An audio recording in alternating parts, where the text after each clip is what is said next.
My name is Nancy, and there's a world out there, unknown to me until childhood, when I first glimpsed it on TV.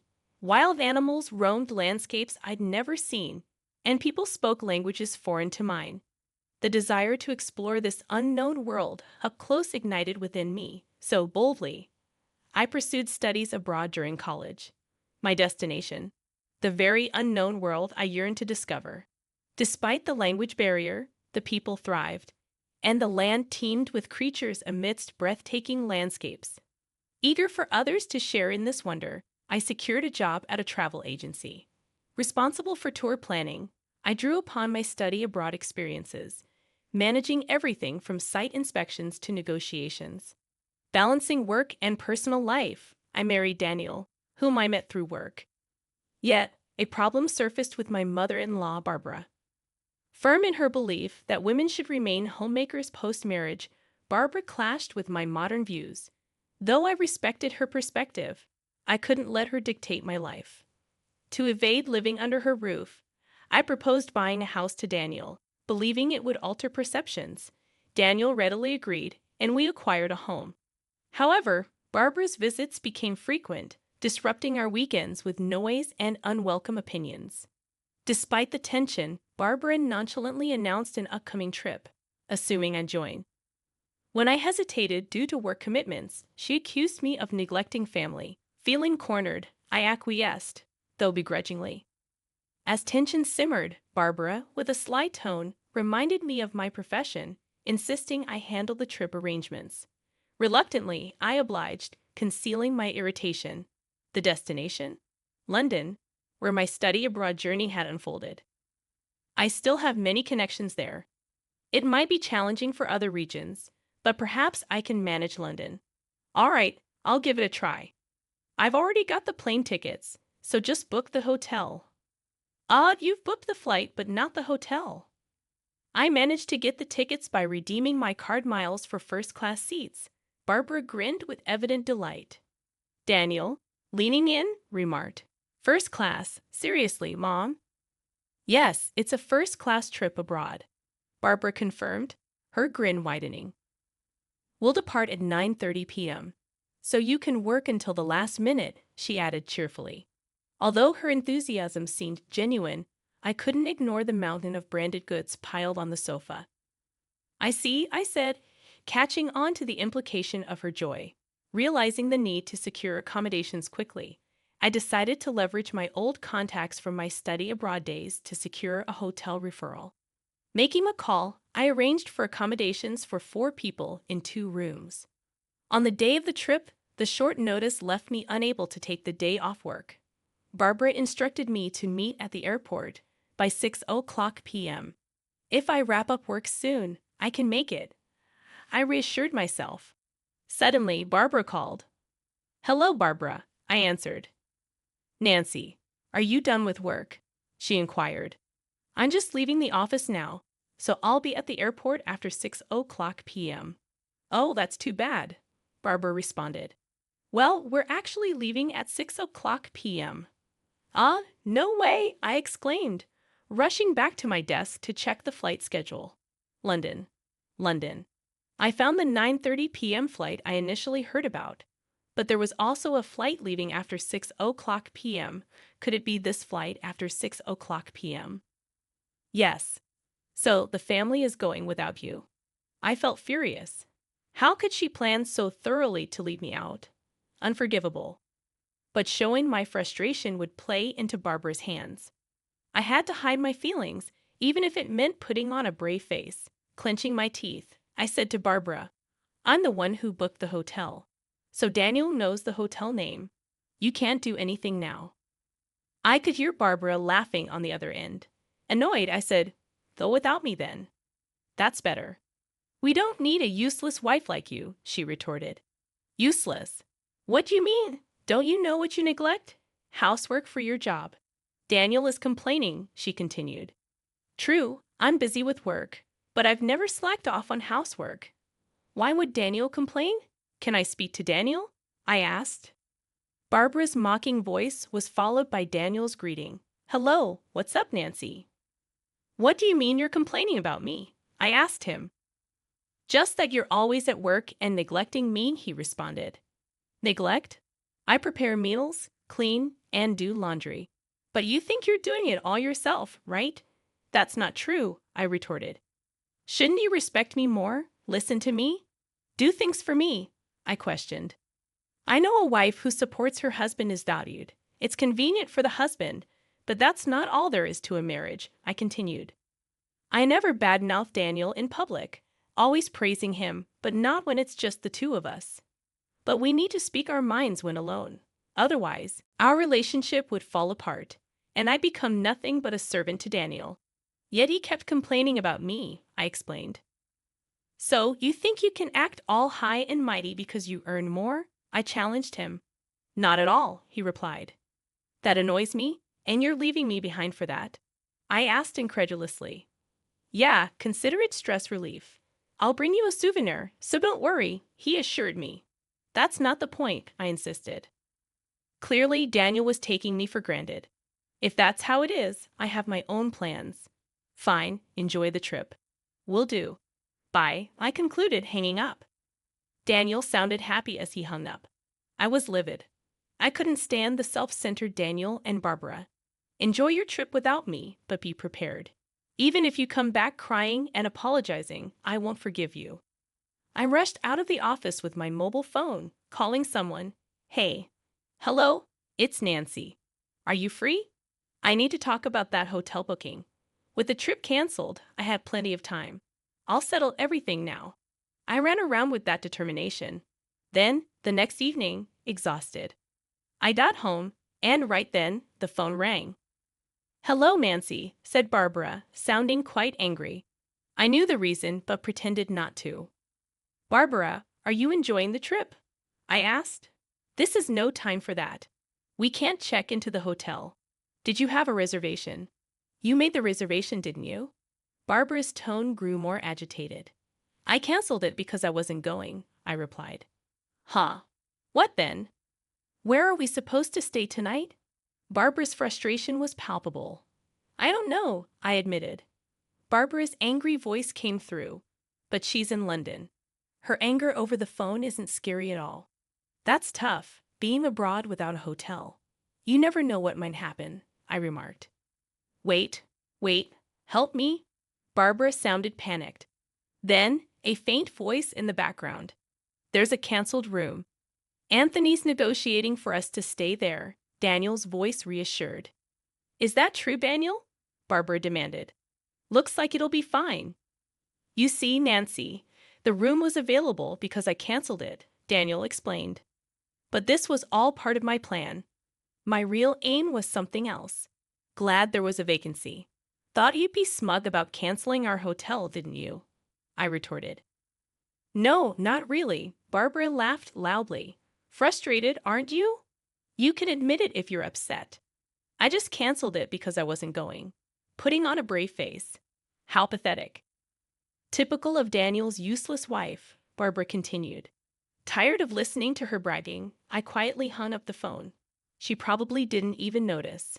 I smiled a little at that thought. Anyway, just a few more days to endure. I braced myself and had dinner. A few days later, on my way back from a certain place, Barbara called again.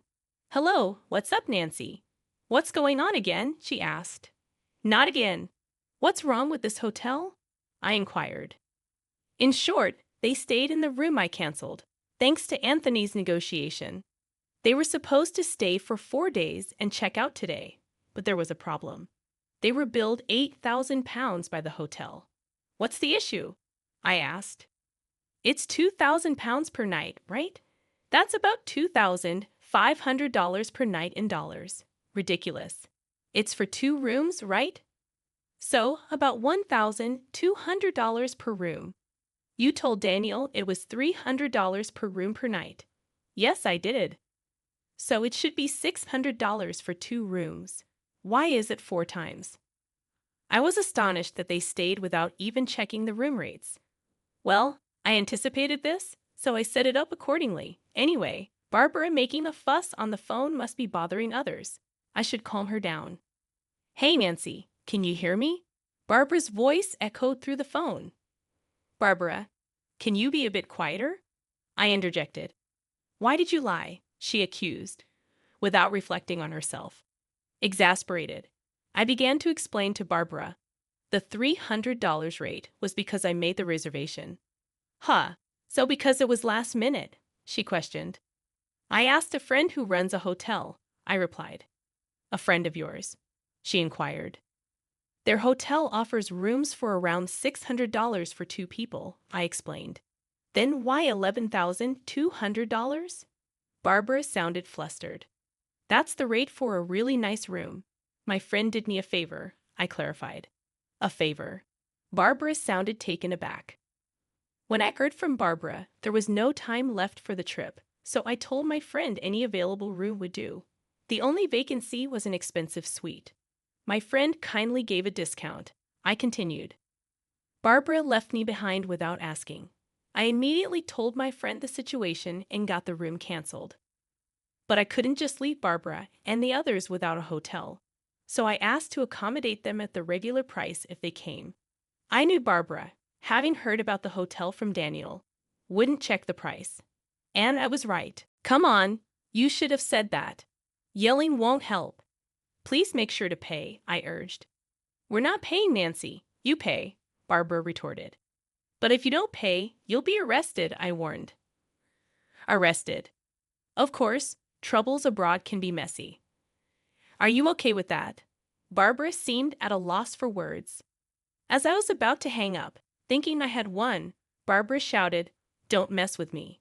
You'll regret this when I get back. That's fine, but we're strangers now, right? I responded. Huh. Why? Barbara sounded confused. Well, you said it was a family trip. So since I'm not there, I'm not family, right? I reasoned. Before she could finish, Anthony's voice came from the phone. What's all this yelling about? Be quiet. It's embarrassing. Seizing the opportunity, I called out to him, Anthony, are you okay? How's your cold? I never had a cold in the first place. What's going on? Anthony's voice was filled with concern. It seemed Anthony took the phone from Barbara. His voice grew louder. Nancy, can you explain everything? I can, actually. I told him everything from the beginning. I see.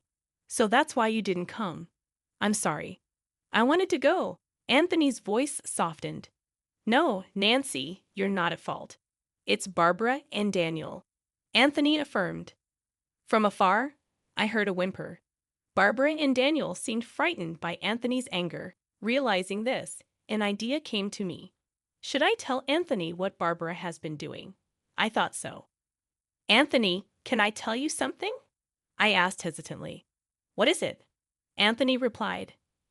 Barbara comes to our house almost every weekend, and when she throws away receipts at our place, there are piles of them, I explained. What receipts? For branded goods? Anthony sounded surprised. It's fine to buy a lot, but please dispose of the receipts at your place. Barbara wasn't just being noisy at our house. She was secretly buying branded goods and disposing of the receipts at our place to hide it from Anthony, thinking she wouldn't get caught this way.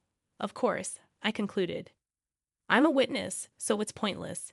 But it seemed Anthony didn't know. That's interesting to hear. Also, please tell her to stop bad-mouthing you at our place. She talks about me too. Yes, she says you don't earn much. Daniel, too, calls him a useless dad, I think. Anything else? Anthony prompted. So I spilled all my pent-up frustrations to Anthony. Of course, some of it wasn't directly related to Anthony, but he listened silently. At the end, he apologized to me. I'm sorry. Now I understand. Understand what? Why Barbara didn't want to use her card to pay for the hotel. Maybe probably because the cost was much higher than she expected, close to her credit limit. I'm sorry, whoever's voice interjected. That was unforgivable. All your wasteful spending, Barbara. I want a divorce. Please don't do that. Anthony's shouting was followed by Barbara's pitiful voice. He also yelled at Daniel. Daniel, why don't you defend your wife? Don't come to my house anymore. Reflect on this alone, Anthony said firmly. Yes, sir. Daniel sounded unusually obedient. Probably he thought being banished from his parents' house wasn't a big deal. That's when I struck the final blow. So, Daniel, looks like you're going to live alone now, huh? What do you mean? Suddenly, Daniel's voice got louder. He must have grabbed the phone. I moved my phone a bit away and told him the situation. Daniel, I want a divorce. A divorce? You're joking, right? No, I'm serious. I've already sold the house. You sold it? Why would you do that without telling me? That's our house. No, it's my house. But I was paying the mortgage too. No, you weren't. What do you mean? I was giving you part of my salary every month. That was for living expenses. A few hundred isn't enough for the mortgage. Daniel had been giving me a few hundred monthly. It helped with living expenses, but not enough for the mortgage. So I paid it alone. The house was in my name, so there was no room for complaint. This incident made me decide to divorce Daniel. I sold a house full of unpleasant memories of living with him. So you'll be living alone now. Wait, think it over. No, it's decided. I'll contact you once I find a place. Then I'll send you the official notice. Official notice? Of course, I'll be claiming compensation in the divorce. Wait for me. Daniel was crying on the other end, but I didn't care. I hung up the phone. After that, Daniel and I divorced following discussions. Anthony actually divorced Barbara too. Barbara, due to her wasteful spending, didn't get any compensation in the divorce and was left on her own. I was just thrown out of the room. Daniel was nearly broke, apparently having spent everything except the few hundred he gave me each month on frivolous things. Now he's living in a rundown apartment and commuting to work. But things might be better for Daniel than Barbara. With no house or money and Daniel's place too small, Barbara had to take a live-in job. She's working hard from morning till night now. As for me, I'm doing great being single. I have more free time and can handle overseas negotiations. I've become a relied-upon figure at work, even hearing talks of a promotion to department head today. I'm busy flying around the world, planning new tour packages.